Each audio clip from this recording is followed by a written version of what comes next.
Daniel Walters. Daniel? Oh, yes. Oh. All right. Daniel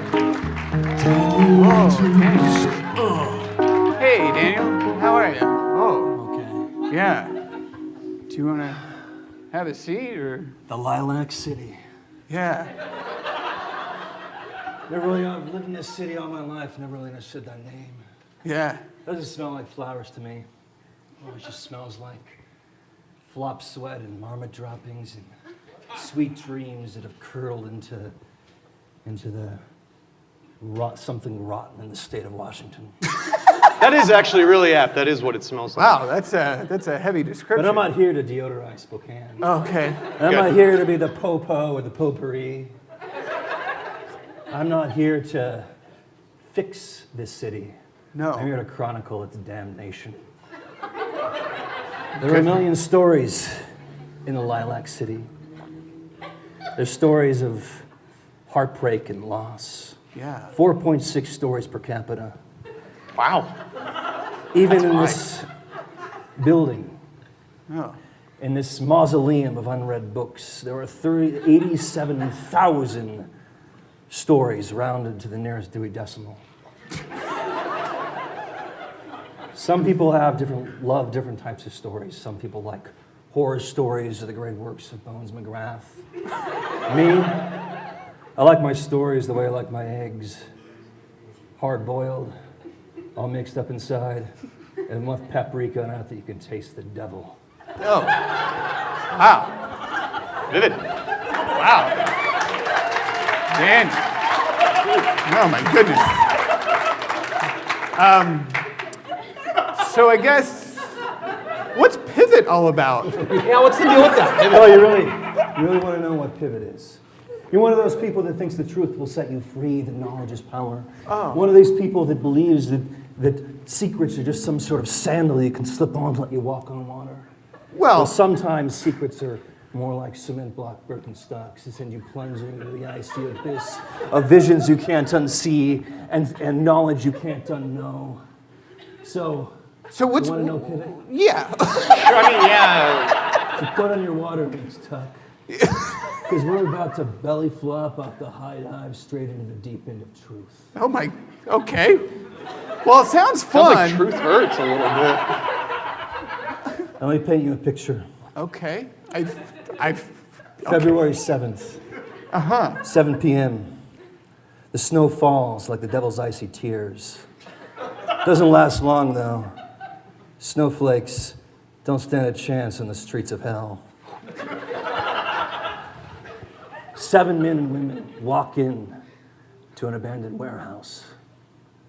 They come from all walks of life. Some are professors or entrepreneurs or mechanical engineers or doctors or medical students or psychotherapists or just plain psychos. But in this moment, when we enter in to this old cracker building that is our Carnegie Hall, all that is stripped away, and we're stripped to our core of who we are.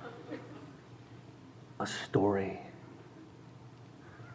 What's Pivot? Let me tell you.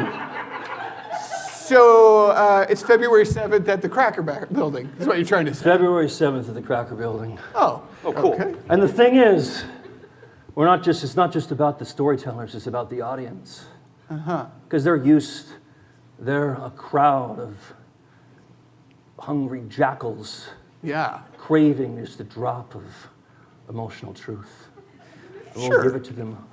But We'll dig into our own past, carving off meat and throwing it to the crowd. I think In the end, I could... we're just basically like lepers, breaking off our own limbs to feed the 5,000. Well, you know, it's kind of just fun storytelling, too, I think. Sure, yeah. It's not fun storytelling. No. This isn't Mr. Rogers' Neighborhood. There's Okay. no trolley. In the end, there's rules. Everything has rules. Rule number 1. It's got to be true. You want to tell a lot of pretty little lies? Run for mayor. Rule number 2. No notes. You want to stand up and stumble across a lot of empty talking points on a 3x5 card? Run for mayor. Rule number 3. Stories are only 8 minutes. You want to inflate your ego by going on and on and on far too long after you cease being interesting? Do Lilac City live.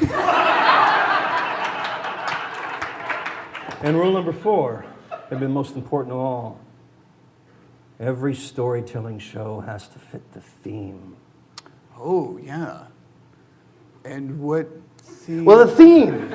Oh, boy. In the past, we had themes like secrets and love and promises. You know what the theme is this time? I don't know.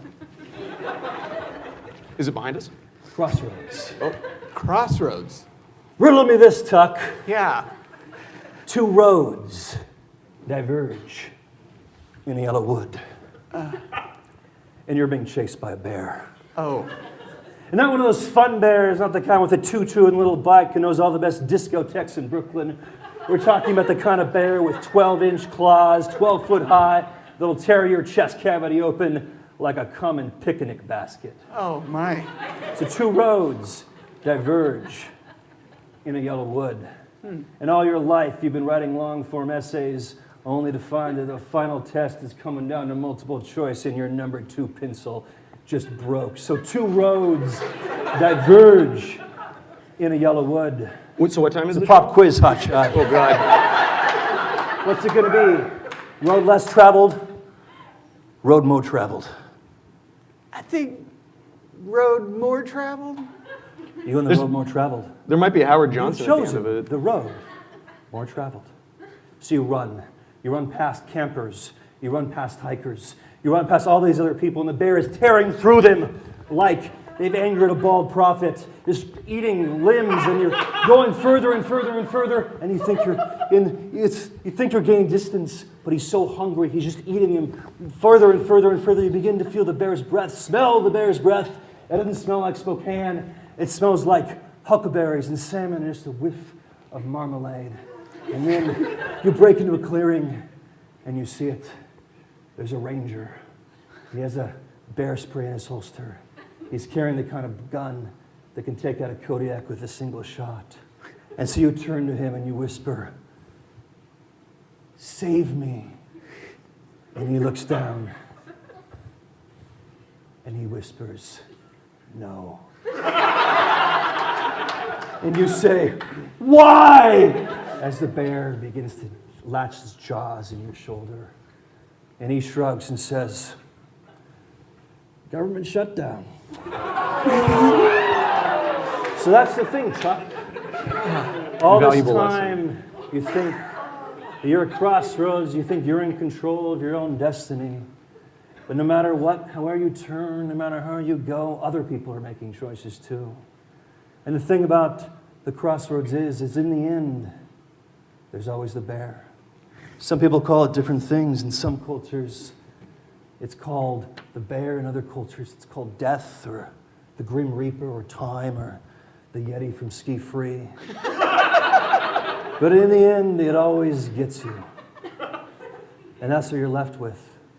It's not the end, it's not the road you travel that makes all the difference. It's the scenery you see along the way.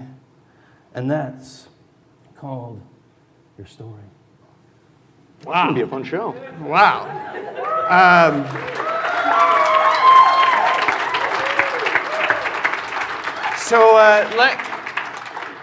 I think what you said is that Pivot Storytelling is February 7th. It's a Crossroads theme, and it's at the old Cracker Factory downtown at 7? You have a funny way of talking. We got it basically right, but you know, forget it, Tuck. It's the Lilac City. Dan? One more thing. Oh, You know, all we really are is ultimately is a couple of stories stapled to a pile of meat and bones. And in the end, all we can do in this crazy storytelling show that we call living is To tell as many stories, speak as many sentences, spend as much time on stage as possible. Until the shepherd's crook runs out. Until the ranger says he can't help you. Until you're ushered to the exit.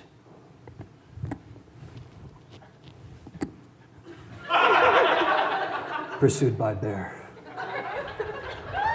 Daniel Walters, everybody. Godspeed.